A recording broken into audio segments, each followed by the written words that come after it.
Hey y'all, welcome back to our channel. I've been meaning to get around to this, so here we are.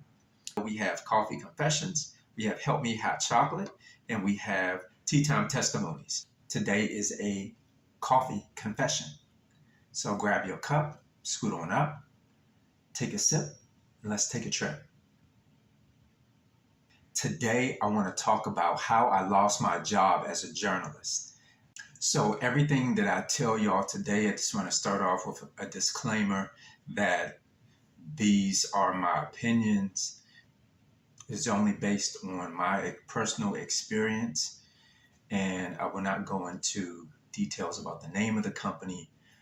Just to maintain the anonymity of the company, I won't go into any specifics like that, but I will talk from my personal experience and how I perceived different events that happened that led to my firing or being let go, depending on how you want to see it. So that's my disclaimer. So I used to work for a kind of mid-sized, it was pretty large digital newspaper. So this job was it provided my major experience in journalism.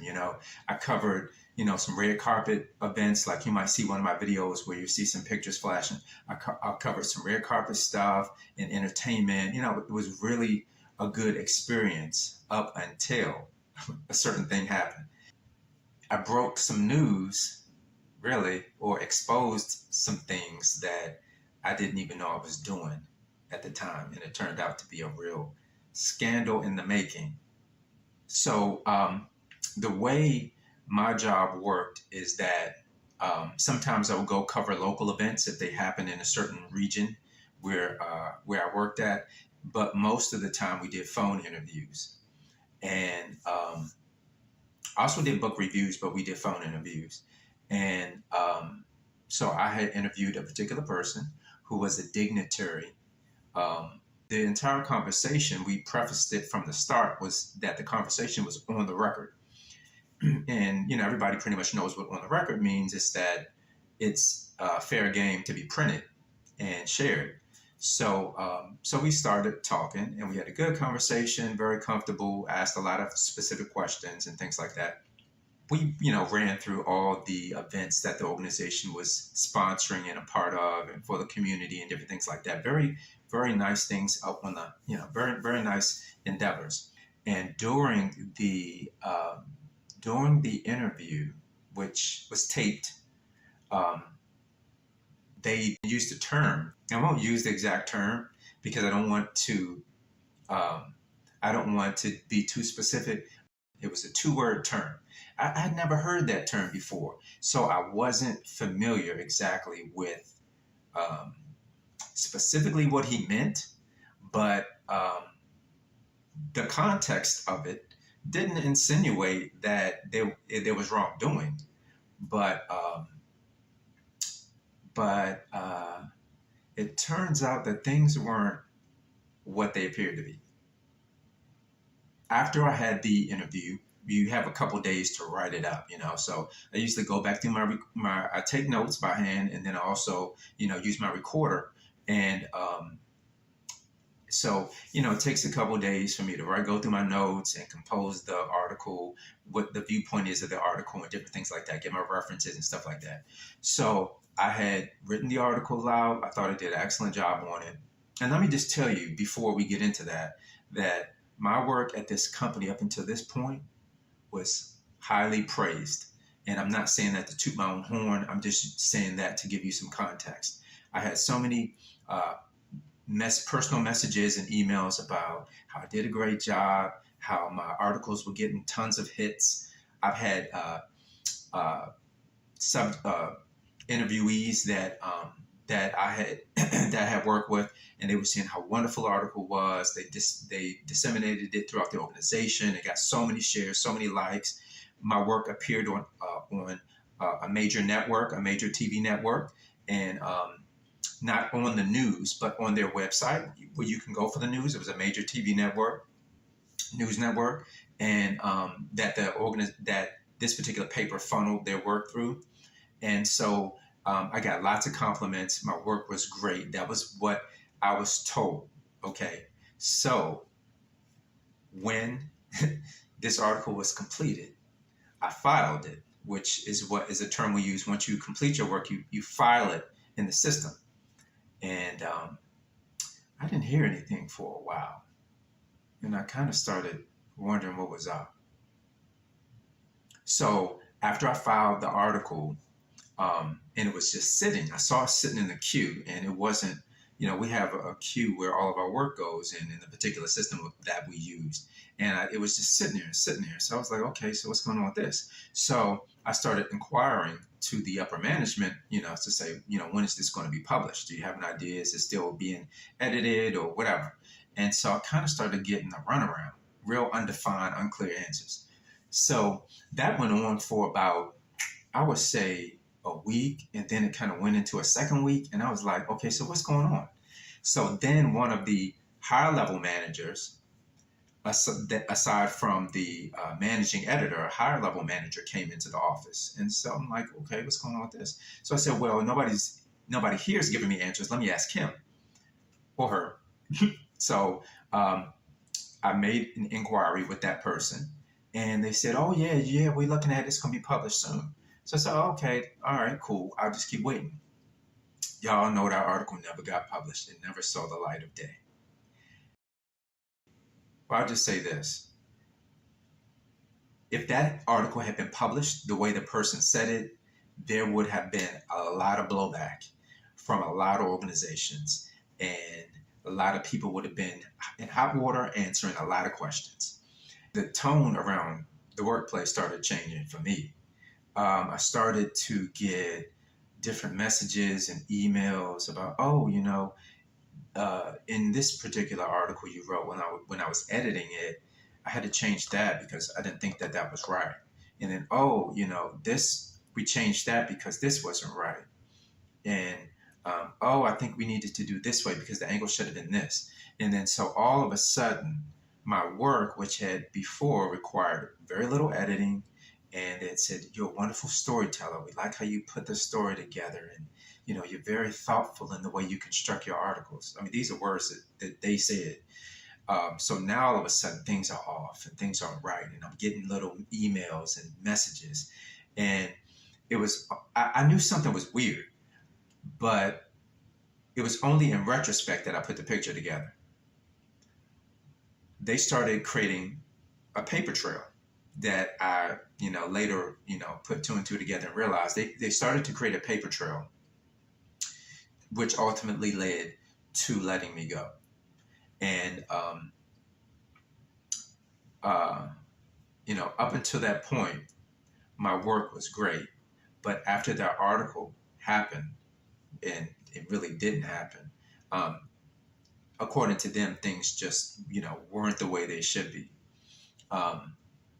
Because the subject of the article was a friend to the newspaper, the story never made it out. Instead of saying, hey, you broke news, this was on the record, we have this information, you're being a reporter seeking the truth, being fair and balanced, which is the mantra of being a journalist, being fair and balanced in your work.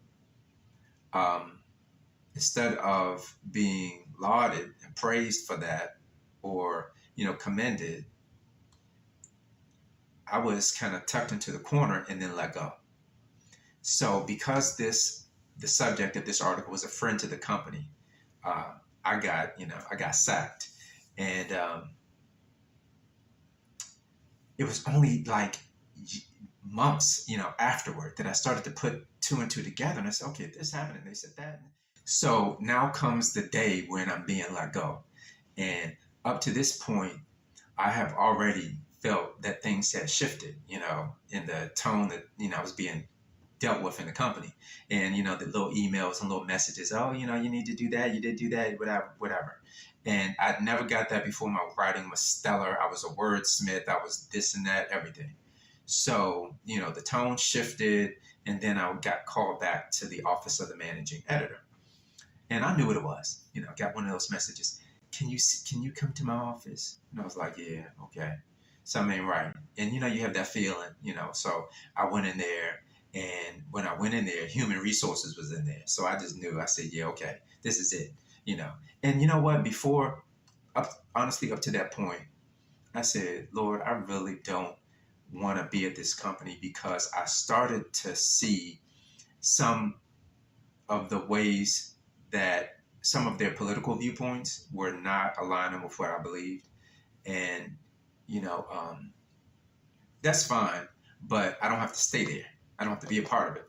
But when you work at an organization, you are there to work within their angle, So that's what I did. But, I wasn't aligning with that. But, I mean, I was there. I was learning, I was being a journalist, and I was learning a lot of skills. And so, I'm not knocking them for that. And this is not sour grapes and, oh, I never wanted to be there. I was happy to be there in the beginning, but only after I learned certain things that I have certain reservations. My writing was still good, but then this thing happened and it just derailed me. So I got called back to the office. Human resources was there, and they basically let me go. And they're like, well, we really love you as a person, and so we're going to pay you all of your vacation, and this and that. Well, actually, let me say this. They liked me and everything. They said they were going to pay me my vacation, but it was contingent upon me signing at what? Non-disclosure agreement. So why do you need a non-disclosure agreement if there's nothing to hide, right? So in order for me to get my vacation, which I didn't have many days that I had taken off, so I had a significant amount, it was a significant amount of money to me. In order to get that, I had to sign a non-disclosure agreement. So at the time that they would let me go, I knew that their reasoning was not what I thought it was not truly with cause. I think that they were fabricating it and embellishing it. But I thought that I wasn't in agreement with it, but and I didn't really know at the time why specifically they were doing it. Hadn't really put all the pieces together as related to the article I wrote. But so I signed the non-disclosure agreement. In retrospect, would I have done it again if I had put all the pieces together? I probably would not have. I got my vacation time paid out, and so I had not spoken about this for a long time, and I'm really telling you the gist of the story without giving details. So that's how I lost my job as a journalist. So here I am. Now, I've had other jobs since then, many different jobs since then, but that is one job that I learned the most from, I have to say, because you have to learn how to speak up. When you see something that's not right, speak up. Like when they started creating paper trails, I should have said, you know what, like why all of a sudden now? What's going on? This wasn't how it was before. My writing was so excellent, so stellar, and so thoughtful, and so, I was such a great storyteller. So why this shift? Why all of a sudden do you have all of these issues that to me would seem like came out of nowhere? So speak up. When you see something that's not right, speak up. Do not be afraid to voice your opinion, because people do not hire you to be a yes man or yes woman. They hire you because you have an opinion. And if you just sit back and be a wallflower, they're going to say, well, I don't need you here. And I wasn't a wallflower, but I wish that I had been more vocal, and especially pushing back against this. And speak up when you see things that are happening that aren't right, and be vocal. And always share your opinion, do it respectfully, but people hire you because you're a person who has their own point of view and their own opinion, so share it. And in retrospect, I do wish I didn't sign an NDA, but I did, so here I am. But I wanted to tell you this story because it's kind of juicy, and I still think about it, and I'm still learning lessons from it. And the thing is, learn from what you go through, because if you don't, you're just not, you're bound to repeat the issue just in a different way. It'll look different, but it'll be the same lesson. So if I didn't since I learned that I need to speak up, if I don't take that lesson and change and learn from it and change, then I'm gonna be in another situation where I don't speak up and I get steamrolled. So always speak up, always share your opinion.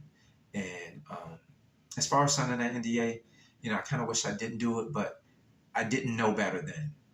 And so I know better now, so I'll do something different in the future. And Maya Angelou said, when you know better, do better. So that's what I'm doing. I'm doing better. So that's what I wanted to share with y'all today. That's my coffee confession.